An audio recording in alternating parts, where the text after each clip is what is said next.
Hi, this is Kim Brownlee, author of Avonwell Bluffs, bringing you Beyond the Bluffs.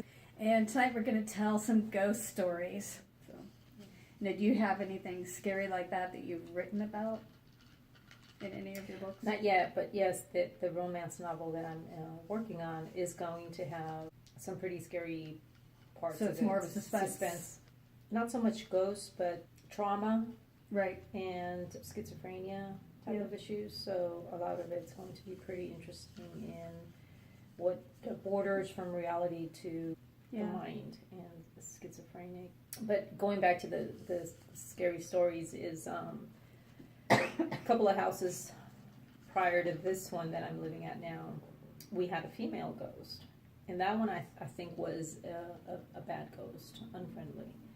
Because my granddaughter, must have been about 4 years at the time, and we all went out that night and we left her with my oldest son and his girlfriend for them to take care of her while we were out.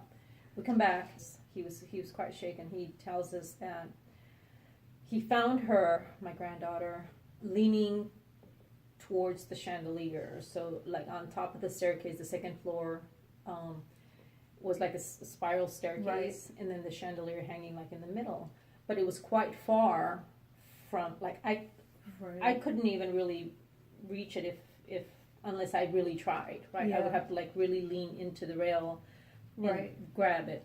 So he said that he found my granddaughter at the edge, leaning, like really trying to grab that chandelier, and the chandelier was swaying. Yeah. So the chandelier was swaying.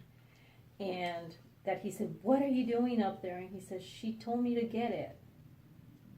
And so then he goes up to grab her, and that even as he was bringing her down, she kept looking up towards that chandelier, and that chandelier was still swaying. Oh, wow. When my daughter found out about that, she was quite unhappy. I'm not leaving you with my...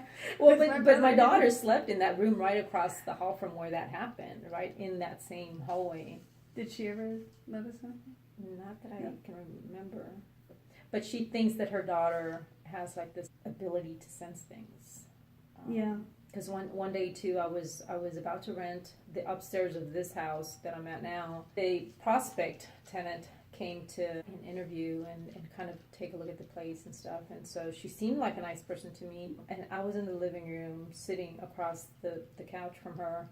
And my daughter and her husband and the kids, which was the same daughter, only, a few years older now, came to visit, and they saw the lady sitting, so I introduced them. And from the minute that my granddaughter saw her, she started freaking out. And she wanted to leave. She said no. And her daddy, my son-in-law, was having a hard time trying to control her. "What's wrong, Jocelyn? What's wrong?" And she says, "We've got to go, we got to go, we got to go." And so then my daughter later tells me, she says, "Jocelyn never gets like that." She says she's actually really friendly. She said she must have sensed something wrong about that lady. I think that kids and dogs are actually susceptible to stuff. I mean, I believe that there is stuff out there because, I mean, unless you're the kind of person that believes when you die it's just all over, and I don't think that. I believe that our soul is what's inside of us, and our bodies are just like a packaging, like the shell of an egg. Right. The real egg is on the inside, and I think that's what we are.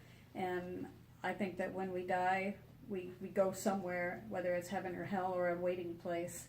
I also believe that there's angels and demons that are out there wandering around, either trying to protect us or the demons trying to just destroy us, cause problems. Yeah. But I think that kids and dogs, because I've seen my dog do that too. Every now and then she'll like come over and stand next to me and like look around the corner like this. Like, what is wrong? There's nobody in there. But she's still standing there looking around the corner like this. And sometimes you wonder, it's like, as adults, now that we understand a little bit more about that stuff, would you want to have that gift? Or do you think it'd be worse if you didn't?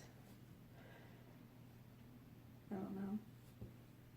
I mean, I can kind of sense things, and you obviously can too.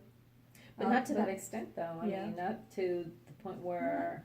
I think if they want to be seen, but I think that's where kids can see them, maybe even if they don't want to be seen. But like when I'm at your house waiting for your friend to make an appearance, he never does. No. So You have to spend the night, maybe. Spend the night. You have the whole Yeah, stairs to yourself.